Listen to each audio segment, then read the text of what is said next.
Rico Flores, and I'm Vice President of Operations for Valley Fence Company. I'm in the construction industry, and the things I love about my job is I get to develop people, I get to develop talent and bring out the best in people. I also get to work on their weaknesses, which is awesome to see someone improve in an area they're not necessarily confident in. I get to solve problems both for the company and for the end user, for our clients. And that's a lot of fun solving problems. And if you're in a business program, why are you in a business program? I get to make money and I love making money. So those are the things I love the absolute most about my job. Um, we're always looking for field installers. Obviously, we're a construction company and we're always looking for people that are wanting to learn a trade or wanting to learn a skill. I think at the corporate level, I started off working in the field. So it's always important to start at the bottom and get to know an industry from as low in the totem pole as you can, and then slowly climb your way up. Because it allows you to be able to see things that a person that maybe comes in at this level isn't aware of and can't see. There's a reason why we all start walking by crawling, is because if you know how to crawl and get up off your feet when you're walking, and you fall, it's going to be way easier for you to get up. We're also always looking for people in sales. So if you're outgoing, even if you're not outgoing, we're looking for people to sell a product. Most industries are looking for good people that have people skills that can identify a problem and sell a solution, and that's all that sales is. It's just identifying the problem and telling the client how you can solve the problem. But if you're not an outgoing person, we're always looking for people in accounting. Accounting is a pivotal part of our operation. We like to make money, but in order to make it, we need to collect it. So our accounting team is absolutely pivotal to our operations. If you're looking for a career in construction and you're an introvert or you're an extrovert or you like to work with your body, we've got you covered in the construction industry. When we're looking for new employees, one thing I'm really looking for is reliability. Obviously in construction, you can't like remote in and build a fence. You have to physically be here in order to do that. But just in general, if I'm wanting to train you, I'm wanting to teach you, I'm wanting to bring you up, I'm wanting to identify the talents that you have and the ones that you don't have that we can work on, you have to be here for me to be able to do that. In many ways, I'm like a coach.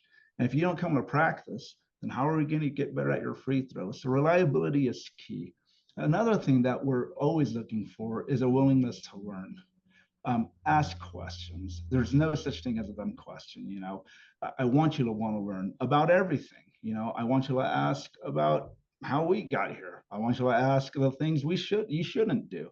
Be willing to learn. But I think above everything else, what I'm looking for is a great attitude. Attitude is everything. Attitude will get you through the hard times. Attitude will allow you to give credit to the right people when they deserve it.